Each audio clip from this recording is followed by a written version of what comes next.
오늘은 나의 어머니, 우리의 하나님에 대해서 함께 은혜를 나누고자 합니다.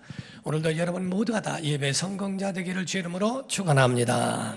만물을 지으신 하나님은 만물의 주인이 되십니다. 또한 우리의 아버지가 되십니다. 하나님은 모든 만물과 세상의 시작이며 근본이요 또 모든 것에 그의 백성과 그의 자녀들의 보호자가 되신다라고 하는 겁니다. 하나님께서 세상을 만드셨을 때에 최초로 가정을 만드셨고 그 후에 교회를 만드셔서 그 가운데 하나님이 비밀을 주셨으니 가정 안에는 행복의 비밀이 들어있고 교회 안에는 구원의 비밀이 있게 하신 겁니다. 그러므로서 가정이라고 하는 곳에서는 하나님의 행복이 있어야 되고 교회 안에는 하나님의 영적 구원과 모든 삶의 구원이 함께 있어야 한다는 거지요. 그러나 하나님의 그 행복과 구원을 얻지 못한다면 하나님의 목적과 전혀 상관없이 사는 것이 아닐까라고 다시 한번 진단해 봐야 한다는 겁니다. 가정의 행복을 하나님이 질투하지 않습니다. 마귀가 질투하고 마귀는 가정을 이간하고 파괴하고 끊어놓고 전혀 하나님과 상관없는 것으로 만들어 가려고 하는 것이 마귀의 계략이요 사탄의 전략이라 할 수 있다는 거지요. 그러므로 여러분과 저는 분명히 가정에 대해서 알아야 됩니다. 가정이라고 하는 것은 하나님이 만드신 신적 영역인 줄로 믿습니다. 그러므로 교회와 가정을 통하여 하나님의 사랑을 보여줘야 하고 하나님의 사랑을 알게 해주는 역할이 가정과 교회에서 비롯된다는 것을 알아야 한다는 거지요. 부모는 하나님의 대행자입니다. 그래서 보이지 않는 하나님이시지만은 보이는 하나님과 같은 존재로서 자녀들에게 대하여 하나님을 대행하여 하나님의 사심을 알려주고 또한 하나님의 음성을 듣게 만들어 줌으로써 하나님의 사랑으로 자녀를 잘 양육을 하고 하늘의 자녀들로 양육해야 할 의무가 있다 하는 거지요.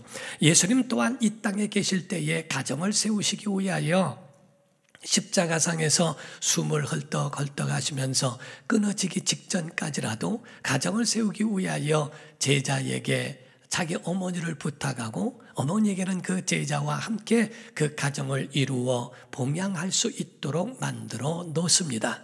그럼으로써 성경의 요한복음 19장 25절에서 27절을 보면 예수의 십자가 곁에는 그 어머니와 이모와 글로바의 아내 마리아와 막달라 마리아가 섰는지라. 예수께서 자기의 어머니와 사랑하시는 제자가 곁에 서 있는 것을 보시고 자기 어머니께 말씀하시되 여자여 보소서 아들이니이다 하시고 또 그 제자에게 이르시되 보라 내 어머니라 하신데 그때부터 그 제자가 자기 집에서 모신다고 말씀을 했어요. 하나님의 사랑을 보여주고 듣게 해주는 것이 어디로부터 비롯되는가? 가정에서 비롯된다고 하는 겁니다.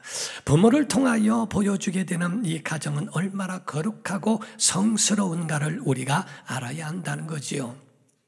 오늘날 아버지의 역할, 어머니의 역할을 몰라서 자녀들에게 상처를 주고 자녀들을 아프게 하는 그러한 경우가 있는 것은 얼마나 안타까운 일인지 몰라요. 우리 아버지를 이야기하면 하나님이 생각나고 어머니를 이야기하면 하나님이 기억날 정도로 그렇게 만들어야 되는데 아버지 어머니 하면은 생각도 하고 싶지 않다고 하는 부모에게로부터 받지 못한 그러한 사랑과 또한 그 부모로부터 받은 상처 때문에 그 가운데에 가정에 금이 가고 어려움을 갖는 경우도 없지 않아 있더라 하는 거지요. 너무나 안타깝습니다. 그러나 건강하고 하나님이 원하시는 가정은 가정을 통하여 하나님을 보여드리는 것이다 라고 보는 겁니다. 오늘 본문 말씀에 말씀하기를 어머니에 대한 마음과 같은 이야기를 했어요. 이사야서 49장 15절에서 17절을 보면 여인이 어찌 그 젖 먹는 자식을 잊겠으며 자기 태에서 난 아들을 긍휼히 여기지 않겠느냐. 그들은 혹시 잊을지라도 나는 너를 잊지 아니할 것이라. 내가 너를 내 손바닥에 새겼고 너의 성벽이 항상 내 앞에 있나니 내 자녀들은 빨리 걸으며 너를 헐며 너를 황폐하게 하던 자들은 너를 떠나가리라 라고 말씀을 하십니다. 여기서 말씀한 것처럼 어떻게 젖 먹는 자녀를 잊겠으며 그의 자녀들을 긍휼히 여기지 않겠느냐?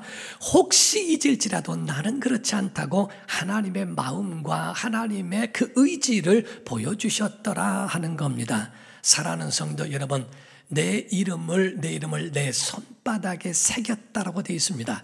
여기서 새겼다는 말은 기록했다는 말과 달라서, 기록했다는 말은 붓이나 그런 어떤 펜이나 이런 것들로 기록할지라도 여기서 새겼다라고 하는 것은 조각칼로 새긴 것과 같고, 거기에 특수한 어떤 도래는 정과 이런 망치로서 새긴 것과 같은 것을 말합니다. 하나님이 우리를 그 가운데에 썼다라고 표현하지 아니하시고 새겼다, 그 속에 바로 정과 또 망치로 또는 조각칼로 그 살을 찢고 그 가지고 있는 피를 흘리는 그러한 고통이나 이런 것들을 다 감내하면서라도 그 손에 새겼다라고 말씀을 하고 있어요. 곧 하나님께서 아들을 이 땅에 보내셔서 우리를 구원하시는 그 놀라운 역사는 바로 이와 같이 칼로 그 손바닥에 새긴 것 같이 그와 같은 말씀을 우리에게 전해주고 있는 것과 같습니다. 출혈이 있고 고통이 있는 걸 다 감내하면서 그들을 구원하기에 이르렀다 하시는 말씀이죠. 우리가 성경을 보게 되면 사람 남자와 여자가 만남으로 자녀를 낳게 되고 한 가정을 이루게 됩니다. 그러나 하나님은 결혼할 이유도 없으시니 하늘에 계신 하나님의 부성과 모성을 하나에 가지고 계시다 하는 겁니다. 그래서 성경에 예수님도 말씀하시기를 부활 때는 장가도 가지 않냐고 시집도 가지 않는다, 천사들과 같다라고 말하는 것처럼 천사들은 생육할 필요가 없어요. 그러나 사람은 생육해야 하기 때문에 남자와 여자를 두신 것뿐이다 하는 겁니다. 그러므로 성경에 하나님의 성품 가운데는 부성도 있고 하나님의 성품 가운데는 모성도 함께 가지고 계셔서 우리에게 부성과 같처럼 강한 면도 우리에게 보여주시지만은 모성과 같이 아담과 하와에게 가죽 옷을 지어 입히는, 바느질해서 그 자녀들을 옷 입혀주는 어머니의 마음도 그 속에 같이 들어있더라 하는 거지요. 창세기 3장 20절 21절에 아담이 그의 아내의 이름을 하와라 불렀으니 그는 모든 산자의 어머니가 됨이더라. 여호와 하나님이 아담과 그의 아내를 위하여 가죽 옷을 지어 입히시니라 라고 성경은 말씀하죠. 곧 타락하고 범죄하여 자기의 수치를 발견하고 있는 그러한 자들에게 하나님은 긍휼을 베푸셔서 가죽옷을 지어 그들에게 입히신 그 모습은 하나님의 모성과 같은 마음이라고 하는 것을 보여주고 있습니다. 성경은 여러 곳에서도 말씀하고 있는데 대표적으로도요, 누가복음 13장에 보게 되면 34절에 예루살렘아 예루살렘아, 예수님 하신 말씀입니다. 선지자들을 죽이고 내게 파송된 자들을 돌로 치는 자여, 암탉이 제 새끼를 날개 아래 몸같이 내가 너희의 자녀를 모려 한 일이 몇 번이냐? 그러나 너희가 원하지 아니하였도다. 마치 새끼를 암탉이 막 모으려고 하고 그들을 보호하려고 하는 것처럼 내가 얼마나 너희에게 그렇게 했니? 그런데 너희가 원치 않는구나 라는 말씀으로 그렇게 표현하신 적도 있더라 하는 겁니다. 사랑하는 성도 여러분, 아버지는 좀 섭섭하실 수 있을지 몰라도 오늘은 어머니에 관한 말씀을 하고자 합니다. 아버지와 어머니의 마음이 자녀를 향한 마음이 같지만은 어머니가 자녀를 향한 마음은 아버지가 자녀를 향한 것보다 더 훨씬 크고 높더라 하는 것을 말씀을 드리고, 그 어머니 날이 바뀌어서 어버이날로 변화된 거지요. 오늘 그 어머니에 대한 이야기를 말씀드리되 하나님과 일치된 사랑에 대하여 말씀드리고자 합니다. 첫 번째, 어머니의 사랑이 하나님과 일치된 사랑으로 말씀하고 있는 것은 살려주는 사랑입니다. 사랑하는 성도 여러분, 우리가 여인이 한 가정에 시집을 오게 되면 그가 행하는 그 역할을 살림이라고 표현을 합니다. 살림살이가 어떠냐? 살림이 잘하고 있다, 살림꾼이다, 이런 말을 합니다. 살림이라는 말의 뜻 자체가 살린다는 뜻입니다. 가정을 살린다는 뜻이죠. 현숙한 여인에 대하여 10년 안에 남편을 세우고 20년 안에 자녀를 세우고 30년 안에 가문을 세워라 하는 것처럼 바로 그의 여인이 한 가정에 두루뭉 인하여 남편이 살고 자녀가 살고 가문이 일어나는 살아나는 살림에 대한 역할을 그 여인이 하고 있다는 사실이지요. 그러므로서 그 어머니로서의 역할로 자녀들을 위하여 정말 자기 자신을 희생하는 모습을 보이게 됩니다. 먼저는 피를 나눠주고요, 살을 나눠줍니다. 그래서 태중의 아버지로 인하여 바로 씨가 그 몸에 들어오게 되고 그런 말미암아 어머니는 그를 품고 품어 살을 나누고 피를 나눔으로 인하여 한 생명이 태어나고 태어나면 끝납니까? 그의 모든 삶을 보금자리를 다 인도해주고 시집가게 하고 장가들게 하고 그리고 그의 모든 죽을 때까지도 그 어머니의 역할을 그 가운데서 떠나지 아니하는 모습을 보게 되지요. 이와 같이 하나님께서 인류를 구원하시기 위하여서는 내 살을 받아 먹어라, 내 피를 받아 마셔라. 예수님의 살과 예수님의 피를 바로 인류에게 십자가상에서 나눠주심으로 인하여 그들을 구원케 하시는 하나님의 역사를 바로 보게 하시는 것은 어머니와 같은 그것이 일치된 생명의 사역이었다라고 보는 겁니다. 사랑하는 성도 여러분, 어릴 적에 아주 어릴 적의 일들은 본인이 기억하지 못하는 경우가 많죠. 저 같은 경우도 어렸을 적에 죽을 뻔했다가 살아났다는 이야기를 들었습니다. 저는 기억이 없습니다. 아주 어렸을 적에 먹었다 하면 3일 동안에 계속 물로 쏟고 3일 동안을 울어제키는 그 아들을 놓고 저희 어머니가 견딜 수 없어서 마지막 이러다가 죽겠구나라는 마음에 돈도 없고 병원 갈 비용이 없기 때문에 그래도 옆집에 있는 이웃집에서 돈을 잠깐 꿔다가 병원에 갔더니 병원에서는 손 쓸만한 그런 것이 아니더라는 겁니다. 그 이야기를 듣고 저희 어머니는 저를 퇴원시켜서 교회로 데려가서 그 교회에서 죽어도 천국이라도 가지 않겠는가 하는 마음에 애절한 기도 가운데에 제가 살아났다고 하는 말씀을 하셨어요. 저런 기억에도 없지만은 나중에 성장하면서 너는 하나님이 살리셨다, 하나님이 살리셨다. 그 이야기를 계속적으로 함으로써 내가 받은 은총이 하나님의 사랑이라는 것을 깨닫게 됐던 겁니다. 저는 왼손에 굉장한 그 화상이 있습니다. 그걸 다른 사람들이 언뜻 볼 때는 안 보이지만은 제 왼쪽 손에는 화상이 크게 나 있습니다. 그런데 죽지 아니하고 그래도 그 가운데에 제가 이렇게 살아갈 수 있다는 것도 은혜예요. 저는 기억이 없는 때에 이와 같은 일들도 제 안에 있으나 들었기 때문에 제가 알지 않습니까?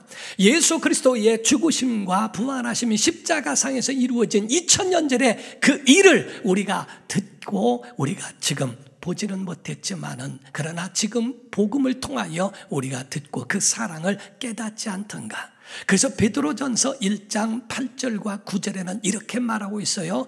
너희가 예수를 너희가 보지 못하였으나 사랑하는도다. 이제도 보지 못하나 믿고 말할 수 없는 영광스러운 즐거움으로 기뻐하니 믿음의 결국이 있는데 곧 영혼의 구원을 받음이라 라고 말씀을 하고 있습니다. 사랑하는 성도 여러분, 우리가 예수님 돌아가신 것을 직접 본 사람들은 아니라 할지라도 그분의 생명의 말씀을 우리가 들었고 그런 믿는 자들에게 결국은 믿음의 영혼 구원인 줄로 믿습니다. 사랑하는 성도 여러분, 이와 같이 자녀가 그 사경을 헤매고 어려움 당할 때 자식 가진 부모의 마음은 다 알 겁니다. 차라리 내가 아팠더라면 날 건데 라는 마음, 숨이 멎을 것 같고 기가 막히고 애절하고 그 안타까움이라고 하는 것은 이루 말할 수 없는 그 당사자는 아버지는 거의 모릅니다. 어머니가 가지고 있는 그 어머니의 마음은 굉장히 애절함을 볼 수 있더라 하는 거지요. 어머니는 자기의 이름을 거의 사용하지 못합니다. 결혼함과 동시에 누구의 아내라는 이야기, 누구 댁이라는 이야기, 그리고 자녀를 낳은 누구의 엄마라는 이야기를 많이 듣습니다. 예의상 그렇게 불러주기도 하고 이름을 함부로 부르는 것도 그것이 예의상 아니라고 생각해서 그렇게 불러주는 것도 있지만 어느 순간에 시집감과 동시에 그 이름조차도 점점 묻혀져 가버리는 경우를 보게 되더라 하는 거지요. 빚도 없이 이름도 없이 가족을 위하여 희생하며 자녀를 위하여 희생하는 모습을 보게 되더라 하는 겁니다. 6.25 때에 이북에서 피난 내려온 사람들이 많았어요. 마치 영국에서 메이플라워 배를 타고서 떠났던, 신앙의 자유를 찾아서 떠났던 청교도들이 있는 것처럼 우리 한국에도 마찬가지로 휴전선이 있는 가운데에 어쨌든 힘들고 어려운 그 상황 가운데에 빠른 판단으로 인해서 신앙의 자유를 찾아 북한에서 이남으로 내려온 사람들도 있습니다. 그리고 이남에서 정말 교회를 세워서 교회에서 참다운 예배의 신앙인으로 하려고 하는 사람도 있고, 어떤 사람은 피난 내려와도 이념과 그런 사상에 묶여서 살아가는 사람도 없지 않아 있더라 하는 겁니다. 사랑하는 성도 여러분, 그때 이 6.25 때에 또는 6.25 때에 막 피난 내려오는데 그 내려오는 가운데에 한번 기관총이 발사되어지는 그 일이 있었대요. 팍 총이 발사되어지는데 그때에 어머니가 아이를 안고 가다가 총에 맞아 숨을 거두게 됩니다. 그때 군인이 그 어머니를 이렇게 폈더니 그 안에 아이가 있는데 아이는 죽지 않은 거예요. 어머니를 잘 묻어주고 그 아이를 고아원에 데려다 주면서 그 아이는 살린 일도 있다고 이야기를 하지요.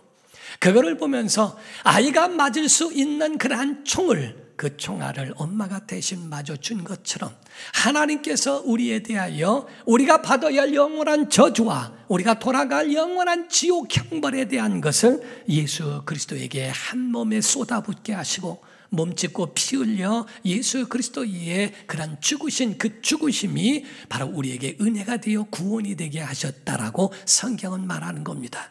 그래서 예언하기를 이사야서 53장 3절에서 6절에 말씀하는 것처럼 그는 멸시를 받아, 예수님을 예언한 겁니다. 멸시를 받아 사람들에게 버림받았으며 간고를 많이 겪었으며 질고를 아는 자라, 마치 사람들이 그에게서 얼굴을 가리는 것 같이 멸시를 당하였고 우리도 그를 귀히 여기지 아니하였도다.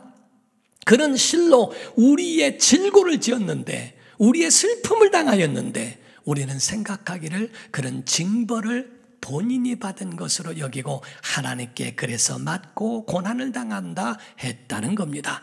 그가 찔림은 우리의 허물 때문이요 그가 상함은 우리의 죄악 때문이라. 그가 징계를 받음으로 우리는 평화를 누리고 그가 채찍에 맞음으로 우리는 나음을 받았도다. 우리는 다 양 같아서 그릇 행하여 각기 제 길로 갔거늘 여호와께서는 우리 모두의 죄악을 그에게 담당시키셨도다 라고 말씀합니다.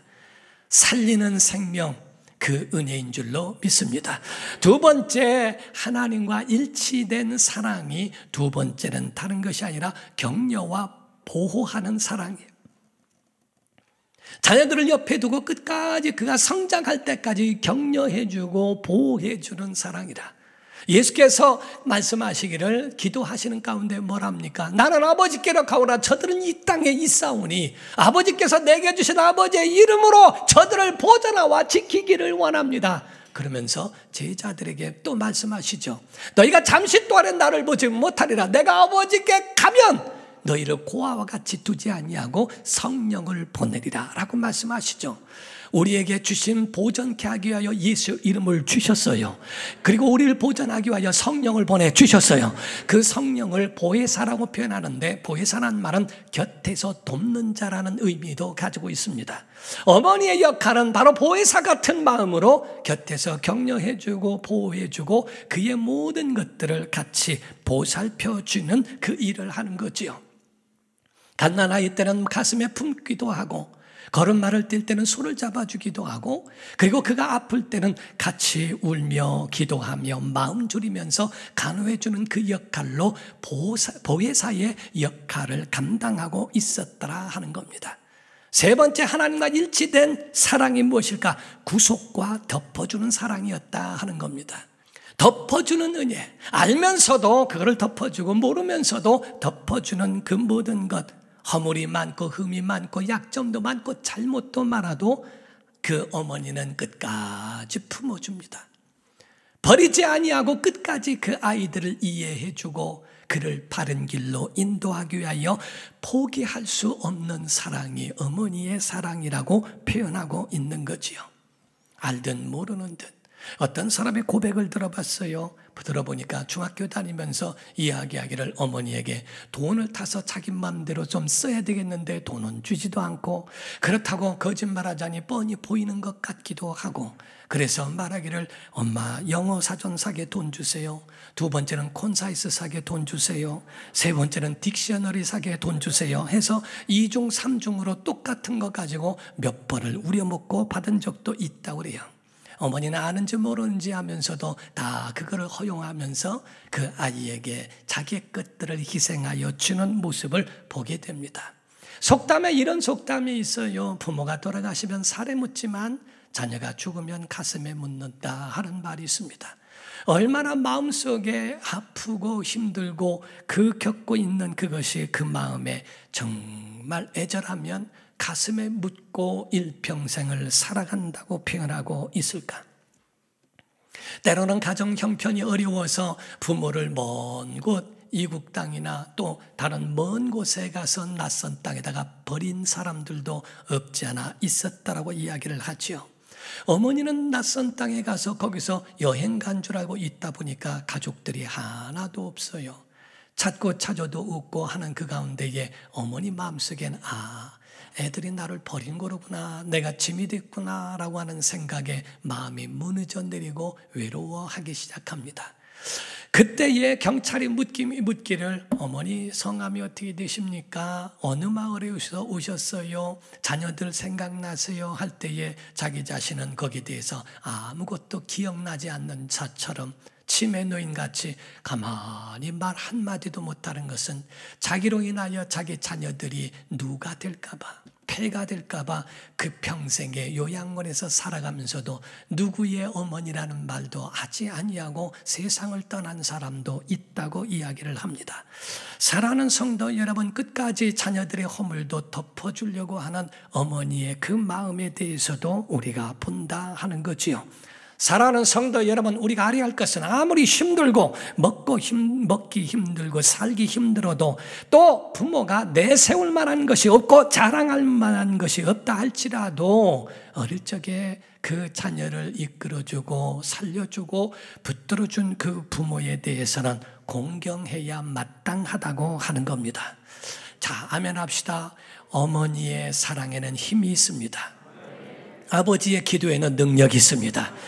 그 축복을 받고 자란 자녀들은 망하지 않습니다. 그것을 우린 믿어야 된다 이 말이에요. 아브라함이 이삭을 축복한 것처럼 이삭이 에서와 야곱 가운데 내가 너를 축복할 테니 별미를 가지고 와라 라고 말한 것처럼 그에 대하여 그 아버지의 복을 받기 위하여 경쟁했다고 하는 것처럼 그 복을 받고 자란 자녀들은 결단코 망하지 않는다고 하는 그 약속을 믿는 것이 그게 바로 신앙인들의 믿음이라 이 말이에요. 특히요, 기도하는 부모가 정말 기도하면요, 그 기도가 응답이 있고요, 그가 손을 얹으면 손끝에 능력 있는 걸 믿으셔야 됩니다. 그러한 역사가 있어요. 나는 태물이 되어서 자녀들에게 패만 된다. 천만의 말씀. 자녀들을 위하여 기도하는 그 기도줄이 어머니가 됐고 아버지가 됐다는 것을 여러분이 아셔야 되고 그 능력은 굉장히 크다는 것을 아셔야 합니다. 성경에 이런 말씀도 있다는 걸 아십니까? 창세기 19장 27절에서 29절까지 보면 소돔과 고모라에 대한 이야기죠. 아브라함이 그 아침에 일찍이 일어나 여호와 앞에 서 있던 곳에 이르러 소돔과 고모라와 그 온 지역을 향하여 눈을 들어 연기가 옹기가마의 연기같이 치솟음을 보았더라. 하나님이 멸망시키는 것을 말하죠. 하나님이 그 지역의 성을 멸하실 때, 곧 롯이 거주하는 성을 엎으실 때에 하나님이 아브라함을 생각하사 롯을 그 엎으신 중에서 내보내셨더라. 롯을 통하여 한 게 아닙니다. 하나님이 아브라함에게 말씀하신 것 약속 때문에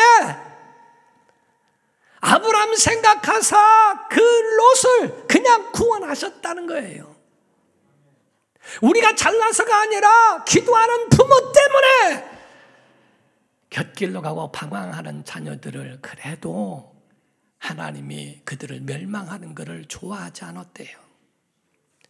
하나님이 다윗과의 약속 때문에 솔로몬과 여호람과 그의 정말 자손들이 잘못된 길로 가더라도 하나님께서 그 유다를 멸망시키는 것을 즐거워하지 않았다라고 성경 말합니다. 열왕기하 8장 17절에서 19절입니다. 여호람이 왕이 될 때에 나이가 32세라 예루살렘에서 8년 동안 통치하니라. 그가 이스라엘 왕들의 길을 가서 아합의 길과 같이 하였으니 이는 아합의 딸이 그의 아내가 되었음이라. 그가 여호와 보시기에 악을 행하였대요. 그랬으나 여호와께서 그의 종 다윗을 위하여 유다 멸하기를 즐겨하지 아니하셨으니 이는 그와 그의 자손에게 항상 등불을 주겠다고 말씀하셨기 때문이래요. 하나님께서 기도하는 사람 때문에, 예배하는 교회 때문에 대한민국을 하나님이 이와 같이 주님을 향하여 믿음을 갖고 있는 부모 때문에 그 자녀를 버리지 않겠다고 하는 하나님의 약속을 지키신다고 말씀하는 겁니다. 사랑하는 성도 여러분, 그러한 부모가 되기를 주 이름으로 축원합니다. 네 번째로 말하고 있는 것, 하나님과 일치된 사랑, 하늘의 고향이라고 보는 겁니다. 명절이 되면 왜 고향에 갑니까? 부모가 계시니까 가는 거예요. 부모가 계시지 않는 고향에는 쓸쓸하고 외롭습니다. 잠깐 동안에 거기에 대한 흔적이라도 보려고 다녀오기도 하고 산소를 보기도 하지만은, 그러나 거기에 대한 마음엔 허전함이 있어요. 부모가 있는 그 명절에 거기에 가는 것은 정말 그 마음속에 가지고 있는 그런 설레임이 있는 것처럼 우리 하나님 영원한 나라에 돌아갈 하늘의 고향이 있다는 것을 보여주는 겁니다. 우리가 어머니께로부터 나와 어머니께로 돌아간다는 얘기를 하죠. 우리가 시골에 가게 되면은 묘자리를 잘 만들어 놓은 곳을 볼 때도 있습니다.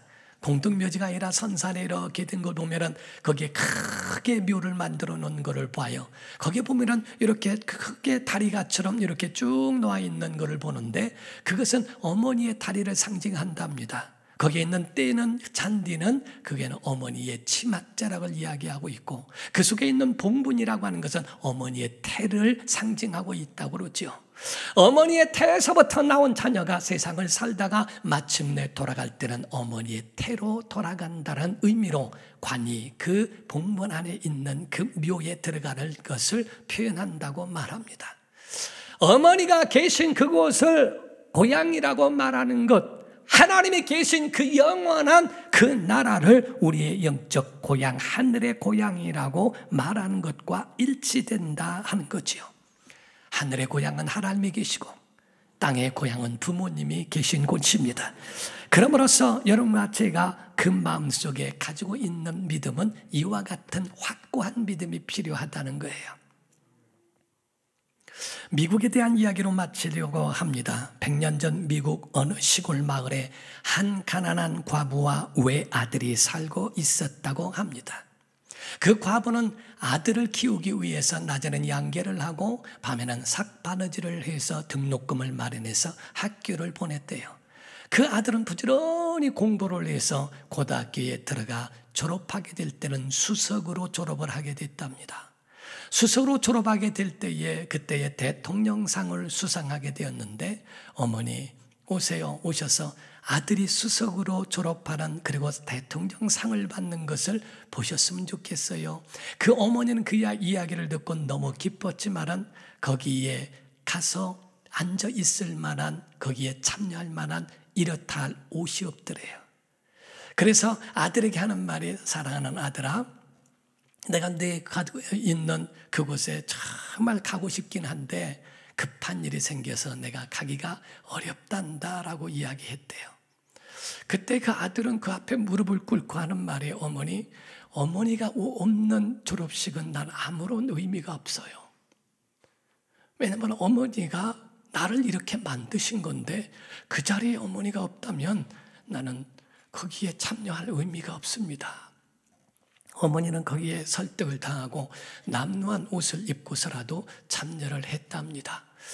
그때에 답사를 하고 메달을 목에다가 걸고 났는데, 답사를 마치자마자 그 메달을 가지고 어머니에게 걸어주면서, 이건 어머니 겁니다. 내 것이 아니고 어머니 겁니다. 어머니가 나를 이렇게 만드셨고 나를 이 자리에 서게 하셨다고 하는 것에 대해서 당연히 받을 자격이 있다고 걸어주었답니다. 그는 그에 대하여 열심히 공부를 했고 그리고 결국에는 맨 마지막에 자기 자신은 미국의 28대 대통령 윌슨이란 사람이 바로 이 사람이라고 이야기를 합니다.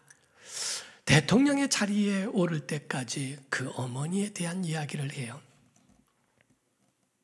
그가 나중에는 국회의원의 동의를 받고 통과를 해서 5월 둘째 주에는 어머니 날로 정하자.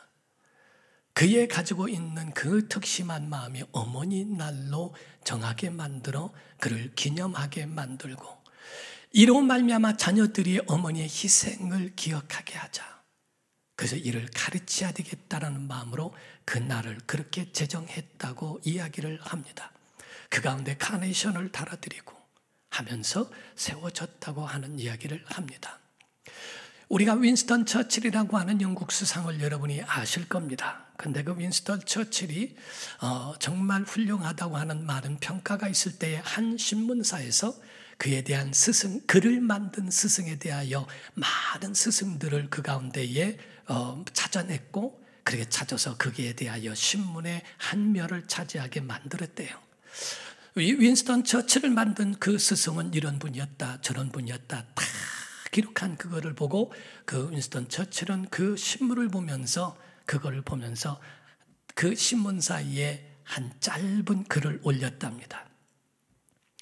당신이 나의 스승에 대하여 찾았는데 진짜 중요하고 진짜 핵심적인 스승은 못 찾았군요. 그는 바로 나의 어머니입니다. 다른 많은 스승이 있어도 나를 만든 사람은 어머니입니다. 우리는 그런 소리를 들어야 하고요. 그런 소리를 할 수 있어야 한다는 거지요. 하나님이 원하시는 건강한 가정은 상처를 주고 자녀들을 방관하는 부모가 아니고 나의 진짜 스승은 어머니였고 아버지였다는 소리를 들을 수 있도록 하늘의 사람으로 만드는 것이 건강한 가정에 대한 모본이라는 겁니다. 사랑하는 성도 여러분, 가정은 신적 영역입니다. 하나님이 주신 거룩한 영역이 가정인 줄로 믿습니다. 가정을 행복의 장소로 만들고 가정을 생명의 장소로 만들고 한 생명이 태어난 것도 가정이요. 한 위대한 자가 태어난 것도 가정이라는 겁니다. 태초부터 마지막 새 말까지 존속되는 것은 가정이라는 것을 잊지 마시고 여러분의 가정을 거룩하게 지킬 수 있도록 지금 만약에 복제 인간이 나오고 하면 그의 가정이 진짜 가정입니까? 정말 자녀를 위하여 울어야 될 때가 이때가 아닙니까? 아버지도 없고 어머니도 없고 무조건 같이 그냥 살면 가족이 됩니까? 지실로 살을 나누고 피를 나누며 그의 모든 것들을 나누기 위하여 함께한 이 모든 가정을 파괴케 하는 그런 일이 있게 해서는 안 되고요. 예수 그리스도의 주신 하나님의 그 은혜가 살과 피를 나눈 곳에 비롯됐다는 것을 기억하시고 주의 사랑 가운데 사랑하는 복된 여러분과 제가 되기를 주 이름으로 축원합니다. 기도하겠습니다. 이 시간에 다 같이 한 목소리로 기도할 때 하나님 우리에게 함께하여 주소서. 건강한 교회가 되고 행복한 가정을 이루도록 건강한 가정을 이룰 수 있도록 마지막 때에 거룩한 가정을 이루게 하시고 마지막 때에 하나님이 원하시는 복된 가정을 이룰 수 있도록 우리 가정 하나님